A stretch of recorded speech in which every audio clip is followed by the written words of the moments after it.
Good evening. It's so good to get to be here with you and appreciate the invitation. I'm sincerely honored to have been invited to participate in this series of lessons. And I certainly appreciate the good work that this congregation is doing, and honored to play a small role in some of the work that's being done. I certainly appreciate the elders, and I'm thrilled that the Case Bolts are here, and I really believe that regarding the Stoney Creek Church of Christ, the best is yet to be. Amen.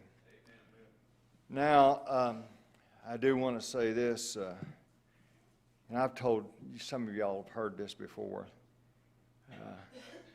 I love Wesley Simons. He's like a dad to me. Some of y'all know what I'm going to say. I was an abused child. He beat me regularly. And Wesley just reminds me so much of my childhood. I do remember one time, and I tell you, it was a funny thing. Back before the radio studio was here, we used to meet at Burger King in Bristol. And there was one Thursday, we were especially picking on one another. There were a couple other preachers there, and I don't know why. We were just really going after it. And this lady came by after she finished her meal, and she admonished us both to be kind to one another. So our subject tonight is a very important subject. Tonight we're going to be talking about the subject of gambling. And this is important, first and foremost, because it is a moral issue and we need to know what the Bible has to say concerning this. But this is not just a theoretical discussion. It's not just an academic discussion. But there are some real issues that are going to be facing us in this area. Not just those of us in Southwest Virginia. It will be affecting this area as well, and I'll explain that to you in just a moment. Perhaps you've seen this sign or you've heard about it. There's a great effort to bring a casino to the old Bristol Mall. Two very wealthy men, who've been very generous in Southwest Virginia, Clyde Stacy and Jim McLaughlin. And they're very accessible. I've talked to them both. And again, it's impossible for me to judge their motives. They claim that their intention is purely to help Southwest Virginia. Now, let me tell you this. We're hurting because a few years ago, coal became a sin. And then Bristol, Virginia is in trouble. And I'm not wise enough. I've got opinions on it, but a lot of bad decisions were made along the way, and Bristol, Virginia is in trouble. I mean, big financial trouble. And they said, this is the answer. This is what they say will happen. The very first year, 2,000 jobs will be created. By year 5, 3,000 jobs will be created.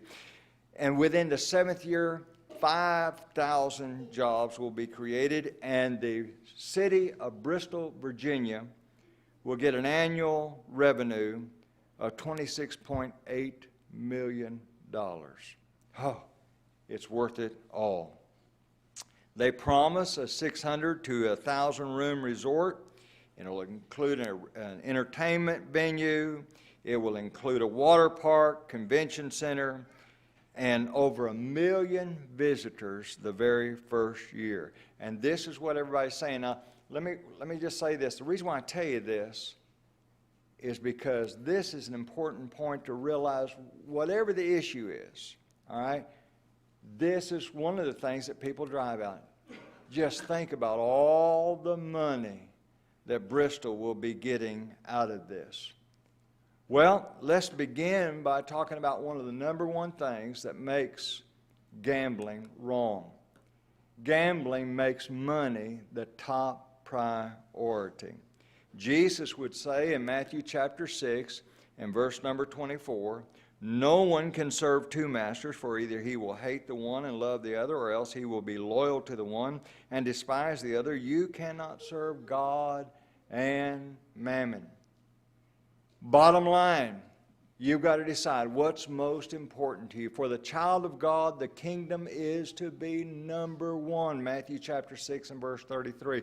And I'm going to tell you, it'll answer a lot of your questions. If you make the kingdom number one, then can you imagine, why was it that Stephen, the first one in the church age, the first one to die for his faith, why was it that he was able to die with such grace and such poise? And why was it? Because what was number one to him was the kingdom. And he realized he was advancing the kingdom. He was doing God's will. Let me tell you something. If you're number one, you're not going to put up with sacrifice. You're not going to tolerate persecution. Gambling makes money the top priority. C.S. Lewis, I don't normally share a lot of quotes, but I think he just nailed this. He said, prosperity knits a man to the world. He feels that he's finding his place in it, while really it is finding its place in him. You see, that's the bottom line, is we become so in love with the world that, the world begins to fill us up. And this is what's happened to a lot of religious folks in Bristol, Virginia. They've come along and they say, preachers, denominational preachers, they're wrong about the plan of salvation, they're wrong about the nature of the church, they're wrong about worship. But once upon a time, not very long ago, they would take a stand on moral issues. There are denominational preachers who are publicly coming out and saying, we need, I'm not in favor of gambling, but we need the revenue. Two of our representatives, supposedly conservative, and I'm going to add the word Republican. I don't care, let me just say this one thing. Some people say, well, I couldn't vote for a Democrat. I'd vote for a man like John DeBerry. Just because you're Democrat doesn't mean you don't do the right thing. If you know John DeBerry, he is a godly man, takes a stand on life and basic moral issues. A lot of people think, well, if it's Republican, it's good. We've got some sorry Republicans in Southwest Virginia. They rolled over. They didn't only roll over. I'll tell you something about Bill Carrico in a minute. He promoted this thing. And we've got preachers that are saying, well, we need it. Here's what we need to do. We need to get our priorities in the right place. Jesus would say, do not lay up for yourself treasures on earth where moth and rust destroy and where thieves break in and steal. But lay up for yourself treasures in heaven where neither moth nor rust destroys, where thieves do not break in and steal. For where your treasure is, there your heart will be also. Matthew 6, 19 and 21. I don't know why my references fell off the bottom, but that's Matthew 6, 19 through 21. Here's the bottom line that I want you to notice here in this text. For where your treasure is, there your heart will be also. You say, what's the big deal? I'll read it correctly. You see, sometimes we read that and what we hear is, where your heart is, that's where you put your treasure. Well, I believe that's true, but that's not what that verse says. That verse says, where your treasure is, there your heart will be also. If you take your money and you consistently put it in a particular work or a particular activity, particular recreational involvement, guess what? Pretty soon your heart's going to be there. And as people begin to put their money in these godless casinos and things like that, their heart's going to follow. And they're going to be interested in the things of the world. This next point I'm going to share with you, it's just so powerful, and it's just so amazing to me, because here's the thing about it. And I made mention of this yesterday on the radio. People who are politically liberal, they should be against the casino for this very reason. It will hurt people. It hurts the most vulnerable people in our society.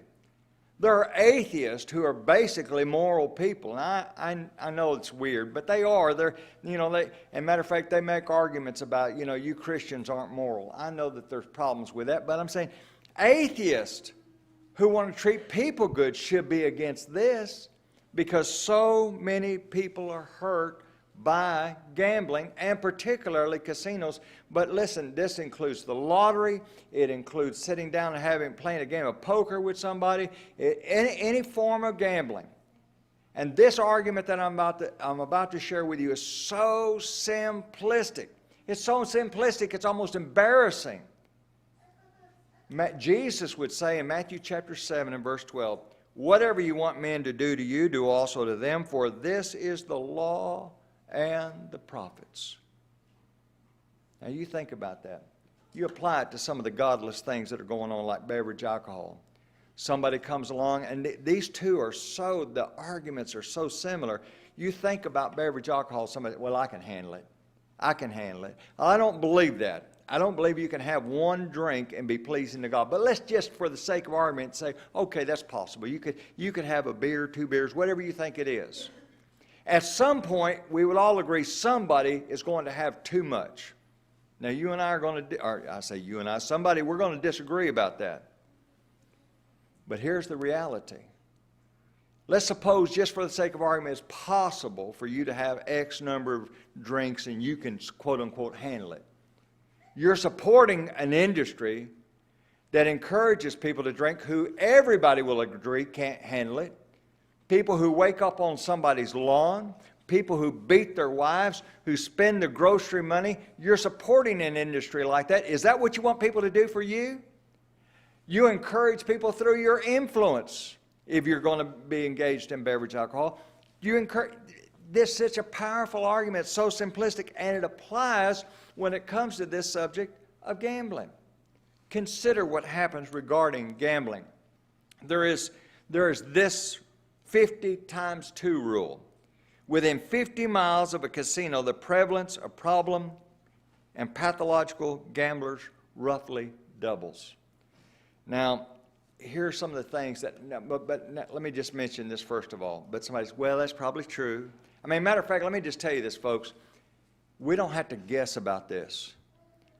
Casinos, particularly regional casinos, we've got the data. This has been popping up for over 40 years. We've got the data. This is not guesswork. This is not anecdotal. And but boy, I tell you what, we need the revenue. Think about how sick a statement that really is. The single fastest driver of bankruptcy is gambling. Oh yeah, but think about the revenue. In a survey of nearly 400 Gamblers Anonymous members, 28% reported that being either separated or divorced as a direct result of gambling problems. We're going to see the divorce rate go up in this area because of gambling. Well, I know, but man, think about the money that Bristol, Virginia will be getting. In Indiana, the Gaming Commission had records that 72 children were found abandoned on casino premises during a 14-month period. Yeah, but think about the money. A University of Nebraska Medical Center study concluded that problem gambling is as much a risk factor for domestic violence as alcohol. Yeah, but think about the money. Suicide attempts will go up. As a matter of fact, they say that among pathological gamblers, it's higher than any of the other addictions, second only to individuals with disorders like schizophrenia. Suicides are going to be going up. Yeah, but think about the money. Now, this just blows my mind. Liberal Democrats, matter of fact,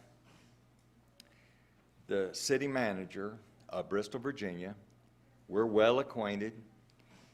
He would probably even say we're friends.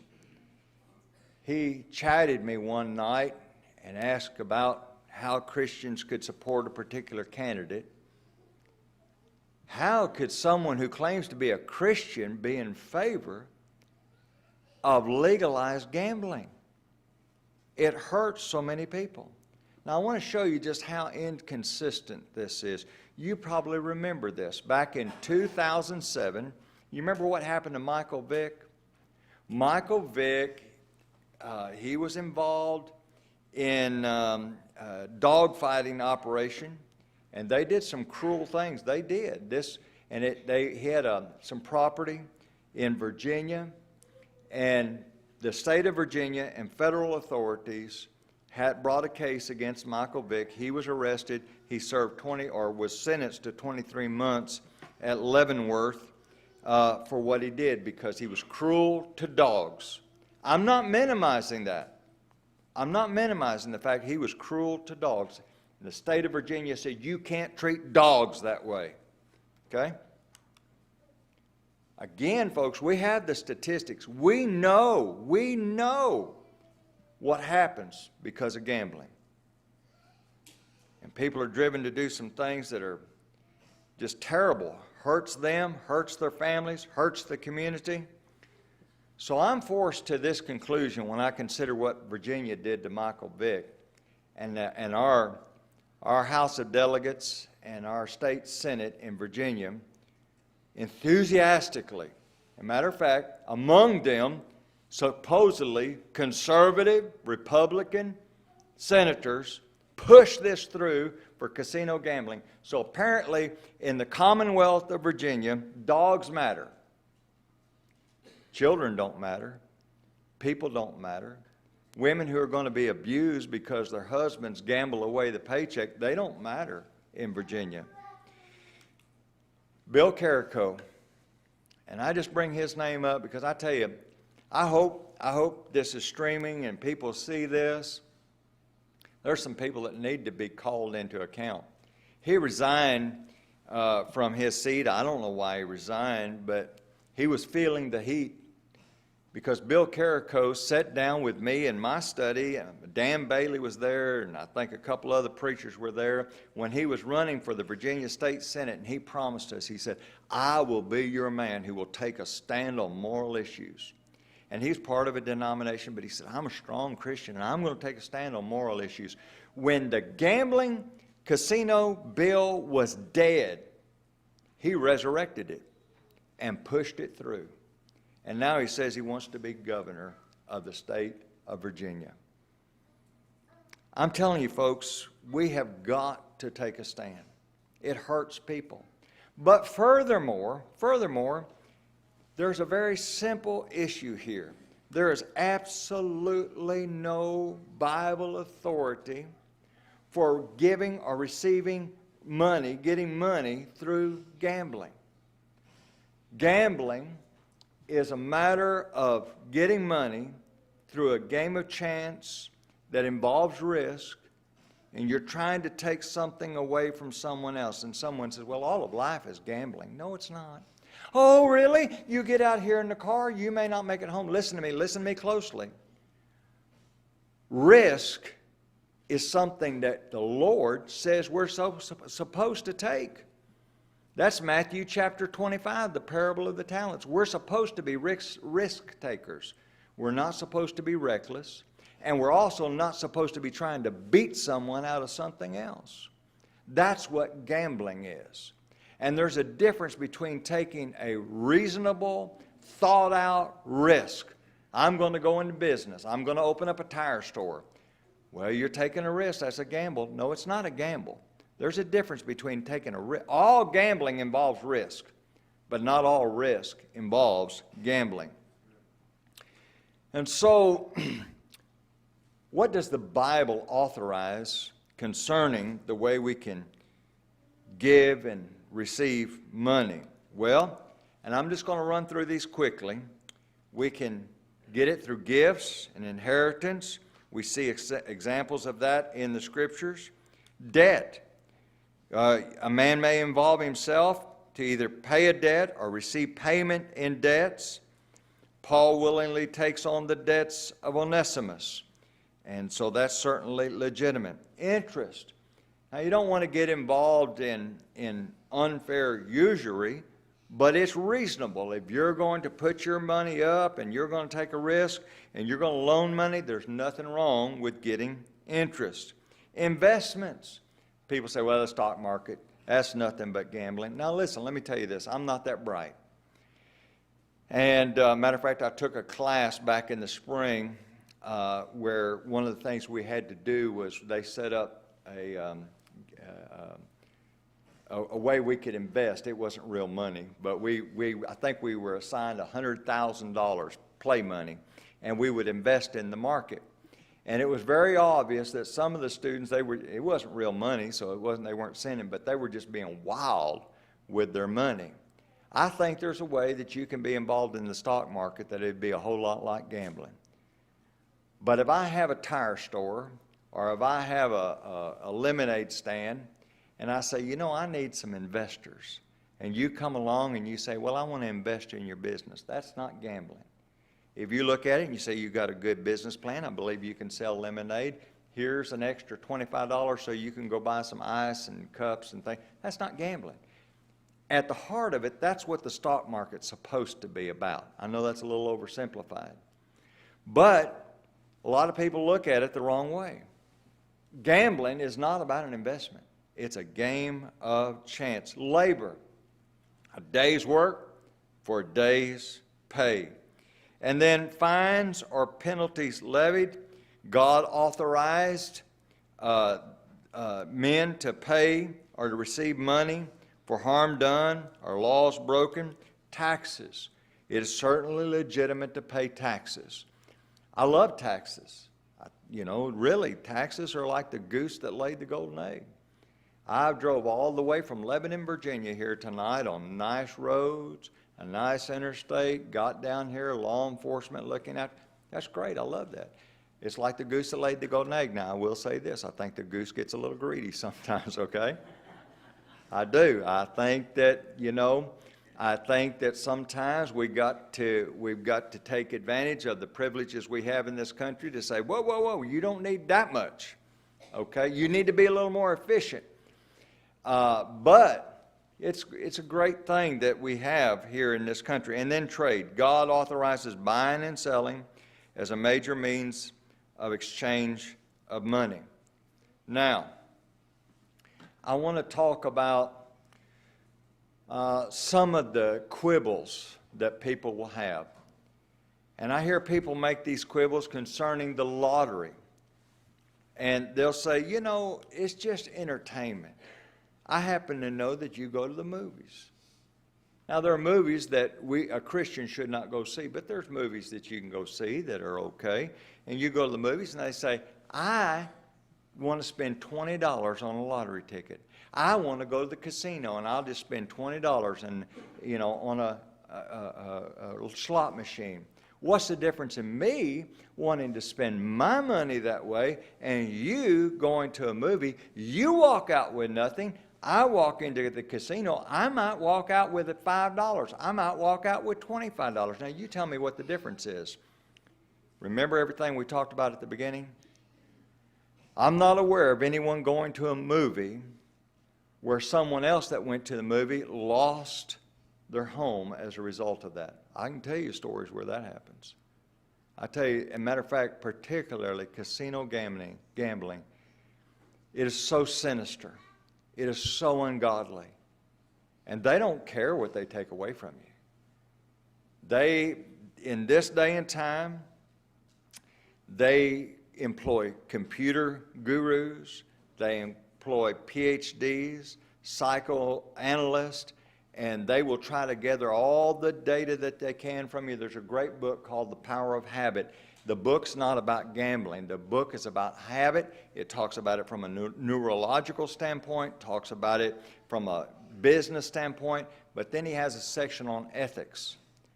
And he talks about people who have been problem gamblers, especially casino gambling. And the casinos gather all this information up and they figure out how to use it against you.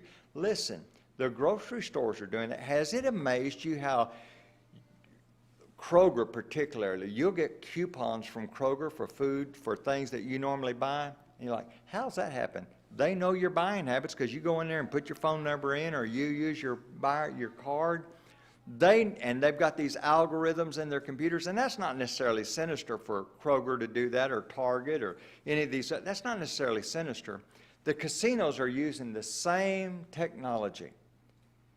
And they will talk to you, and they will find out, just chatting. How's it going? Good to see you here. Yeah. Oh, you're such a great person. Just curious, just wondering, you seem like, what's your favorite band? Oh, you really? You like the Rolling Stones? Yeah, we like that too, yeah. Yeah, well, tell me about your job. And they're gathering all this information. Sometimes they'll call you, sometimes they'll talk to you in the casino, and they gather all this and they put it into their computer. And they know the best day of the month to call you and entice you into the casino. In the book, The Power of Habit, he talks about a lady who squandered everything that they had. She gave up on casinos. They went back to Tennessee, and they began to rebuild their life. They had their house, and that was the only thing they had left. But they went back. They had their house. They began to rebuild their lives. A couple of years go by. Incidentally, let me say this. One of the things they do is they know how to figure out what you're worth. If you're worth $800,000, when they hit $800,000, they kick you to the curb. And they also figure out, okay, in a couple of years, maybe you'll have some more money. They called this lady up a couple of years later, and they're talking to her and said, hey, and she said, I don't go to casinos anymore. We know that. We're not trying to get you to come to the casino. But our manager is just so appreciative of all the time that you spent here, and it just so happens that this particular, and we're just going to say Rolling Stones, I don't know who they were, but the Rolling Stones are going to be in Denver, and we know you like them. And this has nothing to do with gambling, but we would like to fly you out to Denver just to see the Rolling Stones, put you up in a motel. You don't have to go to a casino. There's no obligation. Just come on out here. When they get there, they see the concert, and they're met by someone there that says, hey, my manager had this deal.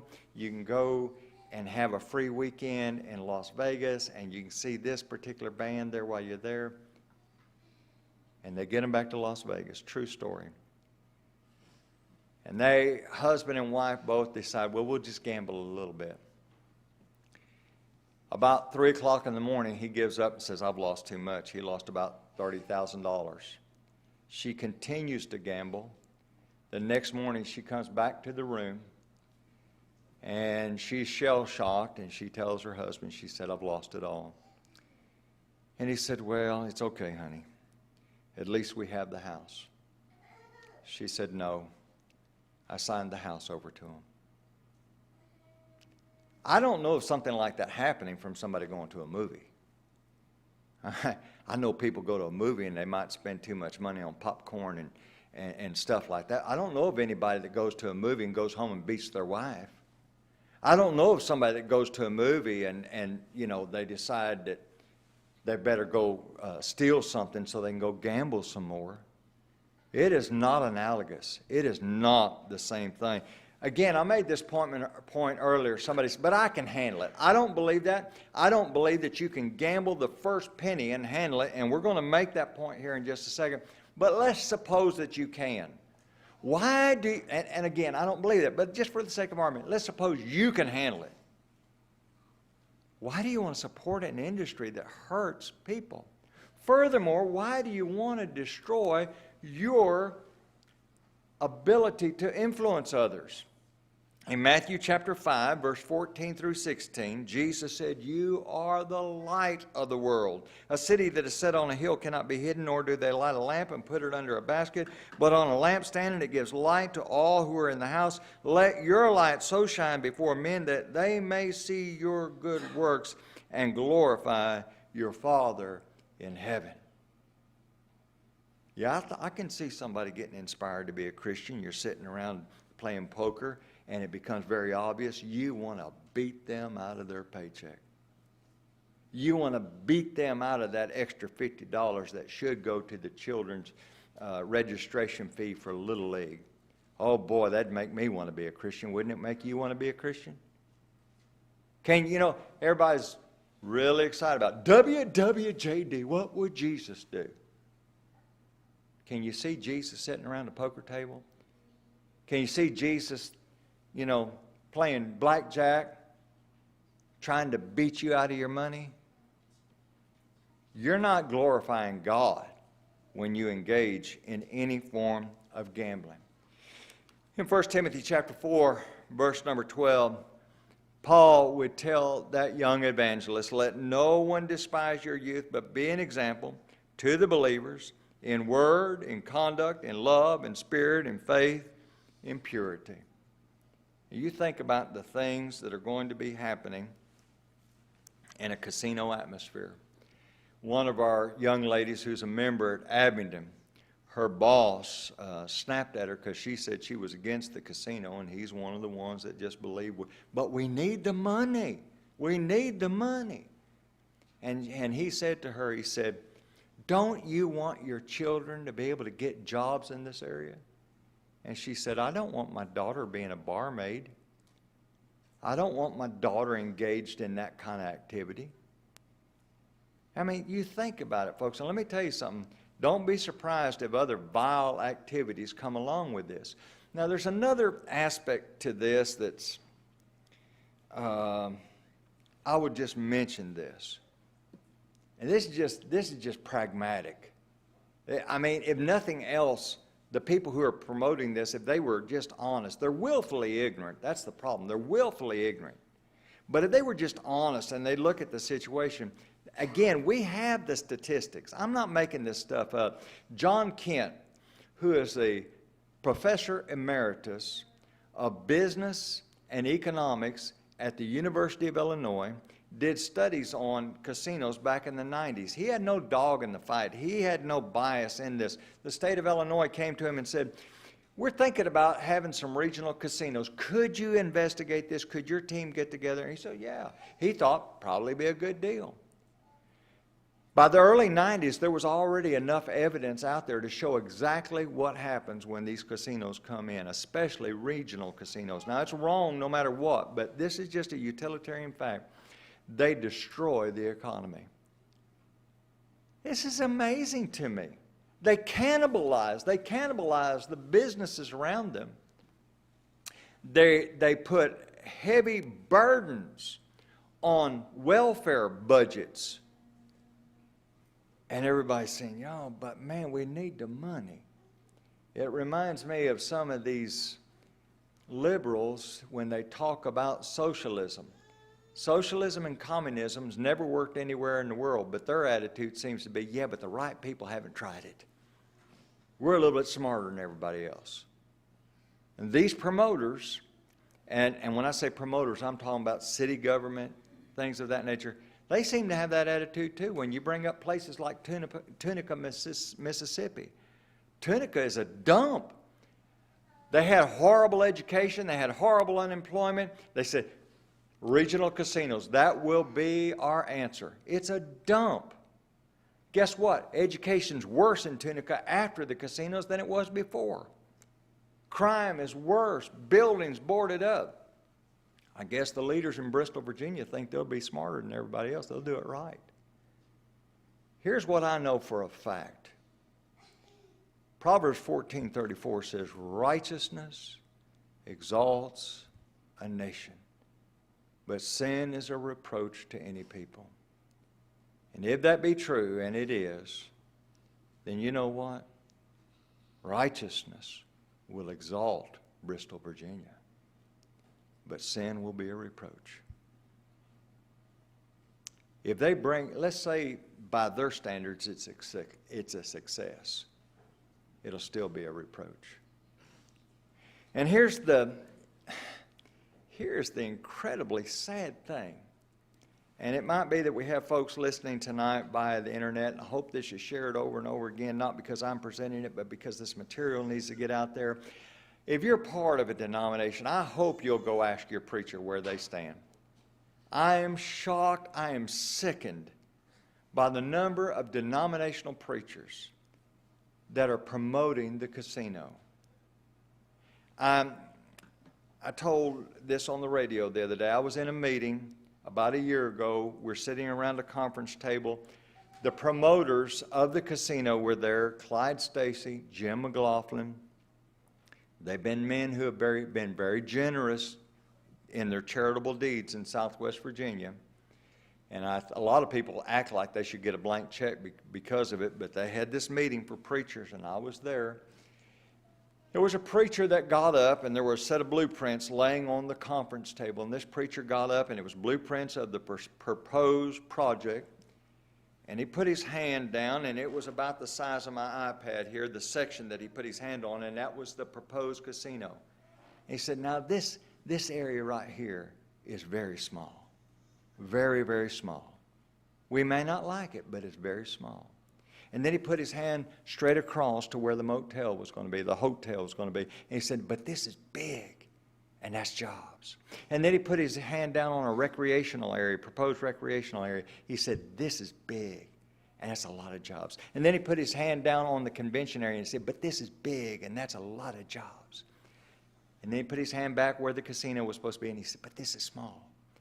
Why would we let a small thing like this stop all these big opportunities for jobs for our people? If you use that as reasoning, please forgive me if I'm crude, but there are foreign countries where they have child prostitution, and I mean, they've got people from all over the world come in, to have sex with a 12-year-old, and they're bringing in big bucks. Where are we going to draw the line? You say, oh, that's sick. Well, I'm just saying, if money is the only motivator, where do we draw the line? And that's what these people are doing, preachers included. Ask your preacher, those of you who are watching by way of the internet, ask your preacher, make him take a stand. Some of these guys have to answer for this, because here's the bottom line. 3 motives keep gambling going: covetousness, greed, and selfishness. And Jesus said in Luke chapter 12 and verse number 15, take heed and beware of covetousness, for one's life does not consist in the abundance of the things he possesses. Now think about Romans chapter 12 and verse 10. Be kindly affectionate with one another, with brotherly love, in honor giving preference to one another. Can you tell me something, please? How can a gambler honor that verse? How can he do it? The whole motive is, I want to beat you out of something. Well, you don't have to have that. I want your money. If I'm gambling against you, I want your money. Now, here's the crazy thing about casinos.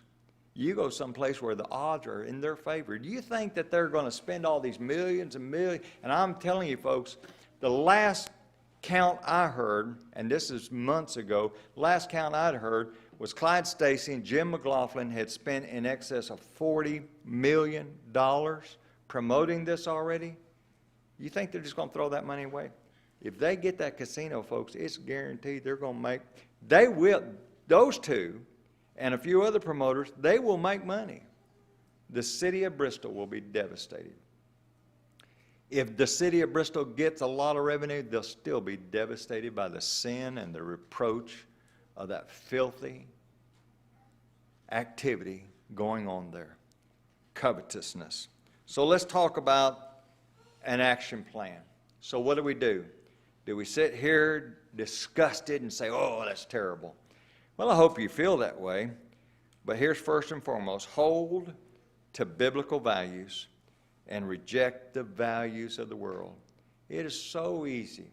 It is so easy to become enamored with the ways of the world. 1 John chapter 2 and verse number 15 says, do not love the world or the things in the world. If anyone loves the world, the love of the Father is not in him. Now, he's not talking about these beautiful mountains right here.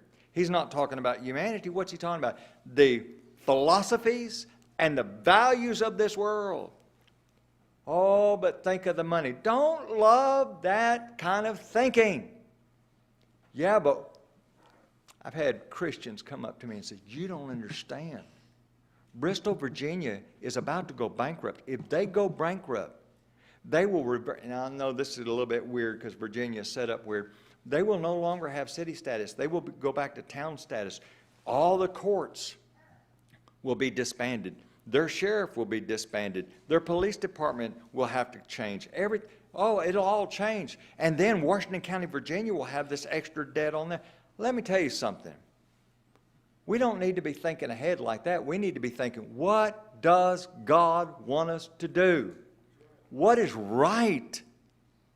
And if we start buying into the thinking of the world, and we do it all the time, we don't realize we become enamored with the world, and we think that's cool and wonderful and everything. The love of God is not in you. James chapter 4, verse number 4, very penetrating verse. Adulterers and adulteresses, do you not know that friendship with the world is enmity with God? Whoever therefore wants to be a friend of the world makes himself an enemy of God.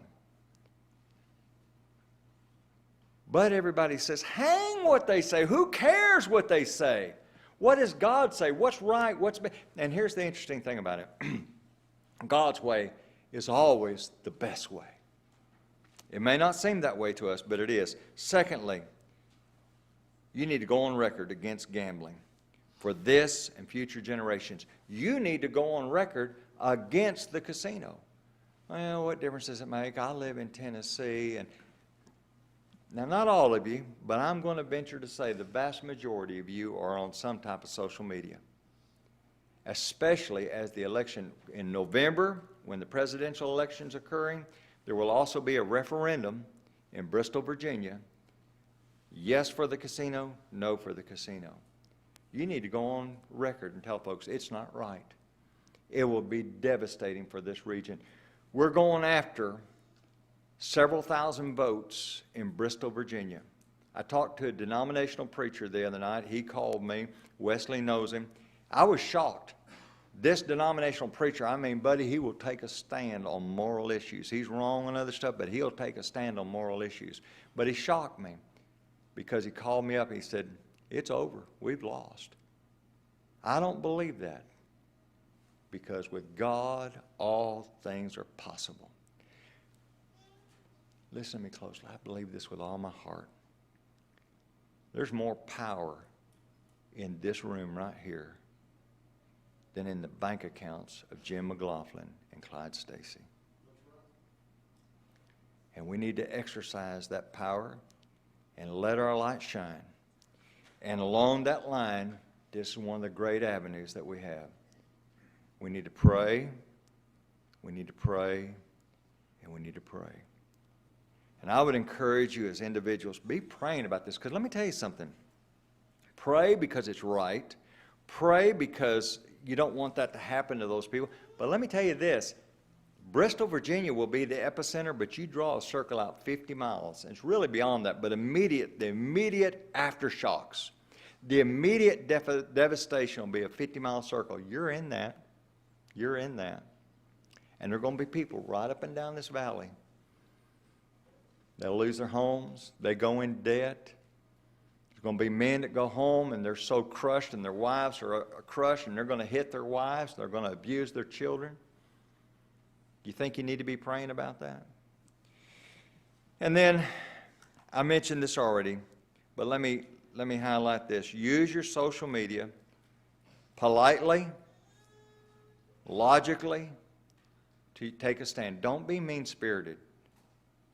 And one of the things, when we're typing on social media, keep in mind, people don't hear our tone. So be polite, be kind. We want to have the right influence. And then this is the big thing. Don't take the gospel lightly. Don't take the truth lightly. There's an amazing passage of Scripture in Matthew chapter 22, verses 1 through 5. There's a wedding feast, and the king arranges for this marriage, and we see in verse 3, and he sent his servants to call those who were invited to the wedding, and they were not willing. He sent out other servants, saying, tell those who are invited, see, I prepared my dinner, my oxen, my fatted cattle, and killed, and all things are ready. Come to the wedding. But I want you to know this. But they made light of it.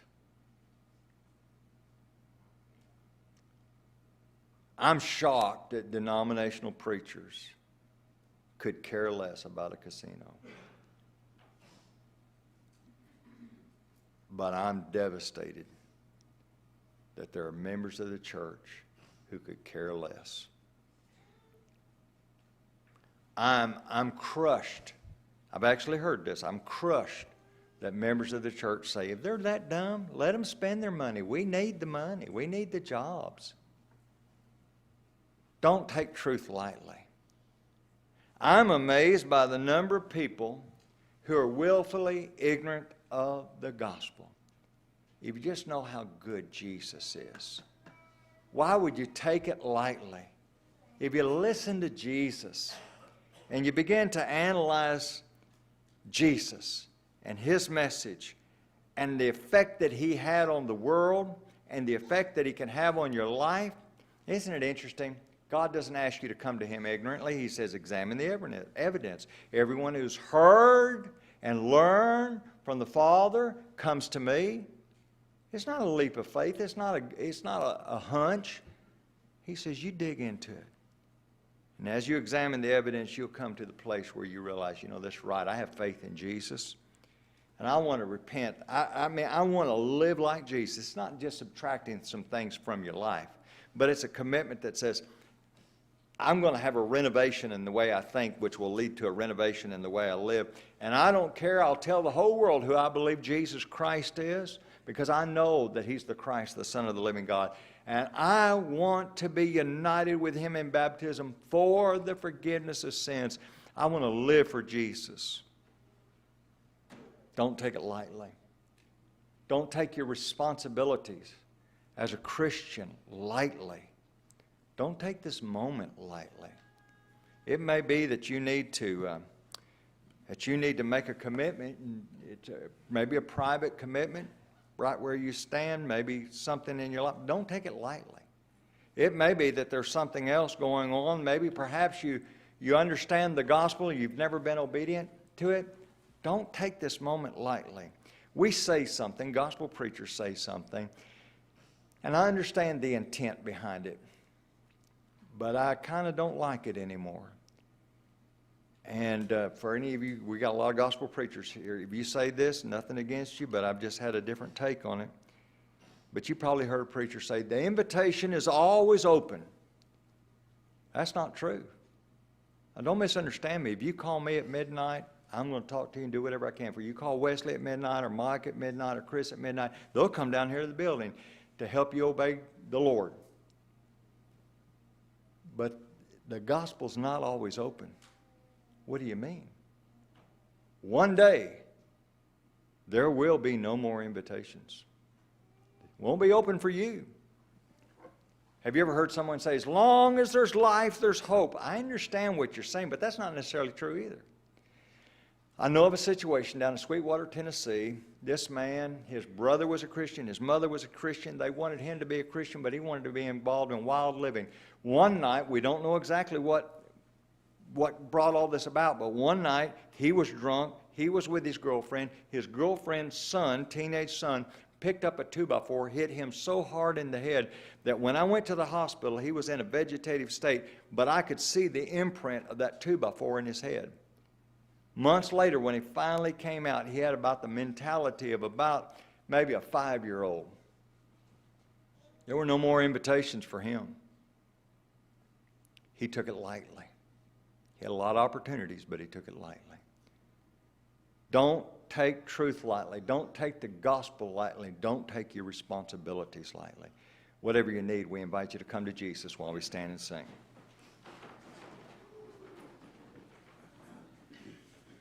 There's a great day coming, a great day coming. There's